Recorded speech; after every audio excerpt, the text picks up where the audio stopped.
ici sur le site de l'Autre-Soie à Villeurbanne, sur la résidence des modulaires. Donc l'objectif de cet habitat, c'est de reloger des familles qui sont actuellement dans le centre d'hébergement d'urgence parce que nous allons commencer les travaux sur ce bâtiment B.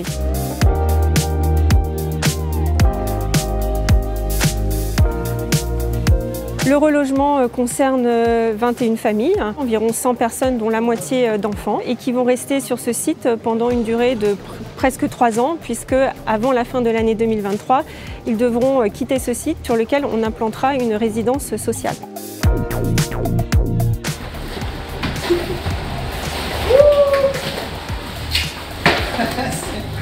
Je viens de Bosnie-Herzégovine et je suis en France 8 ans.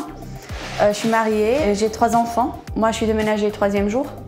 Et c'était bien passé, c'était bien organisé. On a eu un camionnette de Alinéa en disposition. Dans l'ancien bâtiment, des avantages, c'était des espaces qu'on a eu. Ici, c'était plus d'intimité, plus de liberté. On a notre propre cuisine, notre propre salle de douche qui était juste à côté. Dans l'ancien bâtiment, on était obligé de descendre au rez-de-chaussée pour faire le douche, tout le monde. Et là, c'est mieux. Pour les enfants, pour nous, pour tout le monde. On n'est pas obligé de sortir avec des enfants. Ils font descendre. La cuisine, c'était en collectivité. C'était un four pour 2 familles. Voilà, c'était un peu compliqué. Mais je pense que maintenant, ça allait mieux. Au début, j'étais stressée, j'ai eu peur, j'étais angoissée et tout. Mais à la fin, quand on est arrivé, on a vu que c'est super bien. La spécificité, c'est qu'effectivement, c'est des modules qui ont été agencés sur mesure pour chacune des familles. C'est un habitat qui est un peu spécifique, qui respecte un certain nombre de principes environnementaux, notamment l'ART 2012, et qui est fait de matériaux biosourcés, qui sont des matériaux recyclables et qui seront aussi revalorisables. Cette résidence, donc le maître d'ouvrage, c'est Est Métropole Habitat. Le gestionnaire, c'est Alinéa, qui va s'occuper de l'animation de ce site. Et tout cela est rendu possible grâce au partenariat construit au sein du GIE La Ville Autrement, et on travaille ensemble pour mener à bien des projets, dont la question de l'urbanisme transitoire et temporaire qui est au cœur de nos enjeux aujourd'hui.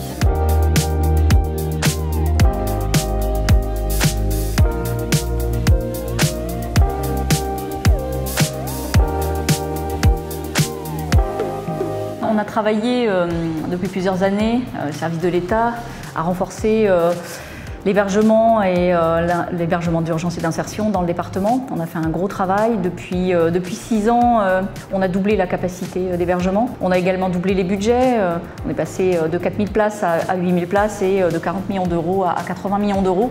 Donc on a des moyens qui se sont développés face à une demande d'hébergement qui est assez stable, à un niveau élevé dans le département, notamment sur la métropole. On a travaillé avec Alinéa dans ce cadre, dans le cadre de la mise en place de différents dispositifs comme le logement d'abord, comme d'autres dispositifs. On a tendance à avoir le réflexe de les solliciter assez aisément et assez facilement.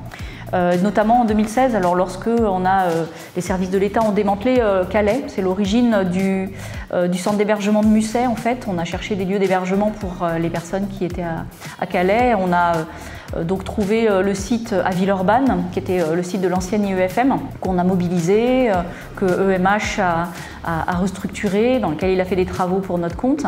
On a installé des personnes au début qui sortaient de Calais et progressivement le site s'est transformé. Les migrants de Calais sont partis et ce sont des familles qui ont occupé le site et qui ont été installées par Alinéa. Donc on a affaire à des familles qui sont là dans un parcours migratoire mais qui sont aussi dans un parcours d'insertion. On ne travaille pas que sur l'hébergement d'urgence à la cohésion sociale et avec les associations, on travaille sur un parcours résidentiel. Et donc on a envisagé assez vite les EMH et puis la ville de Villeurbanne et puis Alinéa de monter un projet sur le site puisque c'était un site qui avait vocation à être restructuré. Un nouveau visage pour ce site de l'Autre-Soie qui va être bâti. Ce site est intéressant parce qu'il présente l'intérêt d'être un habitat extrêmement banalisé. Et c'est pour nous extrêmement important d'offrir à ces familles qui sont dans encore un processus de construction de leurs droits, un lieu dans lequel ils se sentent dans un véritable logement. Vous voyez la qualité de l'habitat ici, une vraie cuisine, de vrais meubles, de vraies chambres. Quelque part, faciliter au moment où ils auront leurs droits, leur passage dans un logement entre guillemets banalisé, celui de monsieur et madame tout le monde. Ce projet que nous menons ici, il répond à 2 enjeux. Pour ces familles, il répond à l'enjeu de l'habitat, il répond aussi à l'enjeu de l'habiter. L'habitat, pourquoi? S'insérer en France durablement.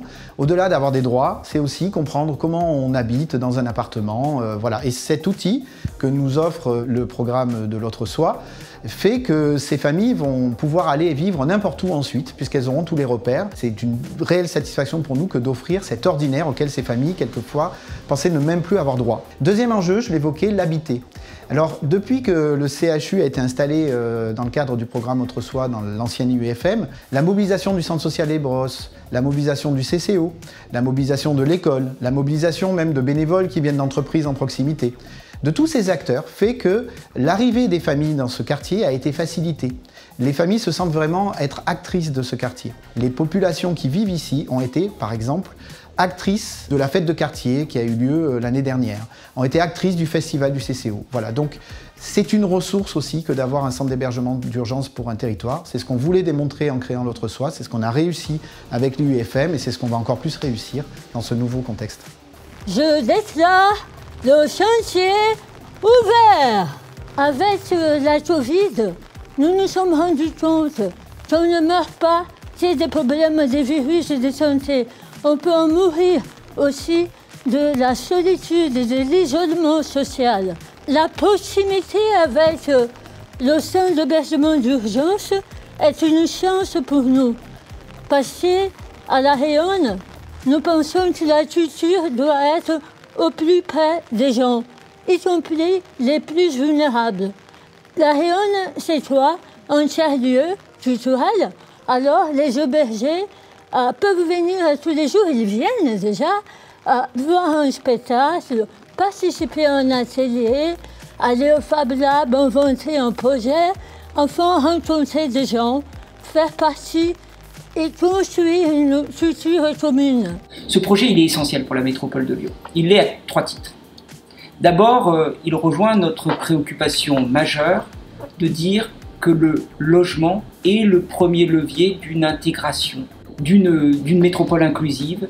Et donc nous sommes persuadés que tout commence par le toit. Le deuxième élément qui est pour nous essentiel, c'est évidemment la production de logements sociaux, de logements abordables. Nous savons que nous avons un énorme déficit sur l'ensemble de notre métropole et le fait de s'adresser à 21 familles avec précisément ces modules d'ossature bois extrêmement originaux, c'est pour nous le fait de rejoindre précisément une ambition en matière de logements sociaux. Nous produirons à la fin du mandat 6000 logements sociaux par an, donc c'est un projet essentiel. Et puis ça rejoint une troisième préoccupation. C'est à travers Home Silk Road véritablement un projet de métropole hospitalière et accueillante. Aux côtés d'une ville hospitalière et accueillante qui est la ville de Villeurbanne, nous œuvrons à une transformation de la culture de nos territoires. D'ailleurs, ce projet dure 3 ans, mais les modules, nous les réintégrerons dans d'autres dispositifs à l'avenir, et notamment pour avoir un vivier de logements qui permettront d'accueillir d'autres familles demain. Je crois que ce projet d'habitat modulaire, il témoigne assez bien de la politique de cette ville en matière d'accueil de toutes et tous. Villeurbanne est une ville qui a une longue tradition d'accueil, qui a toujours fait le choix de ne laisser personne sur le bord du chemin. Le projet qui est conduit par le GIE La Ville Autrement avec ses acteurs en proposant cet habitat modulaire qui va être un temps sur ce site mais qui aura la possibilité de déménager, c'est une des réponses que nous pouvons amener autour d'une logique qui est importante pour cette ville mais aussi pour cette métropole qui est celle du logement d'abord. Proposé comme première base d'une reconstruction ou en tout cas d'un nouveau départ, le fait d'avoir un toit sur la tête. J'espère qu'il y aura beaucoup d'autres projets de cette nature qui se développeront sur cette ville mais aussi sur cette métropole et qu'on se donnera comme objectif commun d'aller vers la disparition du sans-abrisme sur nos territoires. D'autres pays en Europe l'ont fait. Je ne vois pas pourquoi cette métropole ne pourrait pas s'y atteler.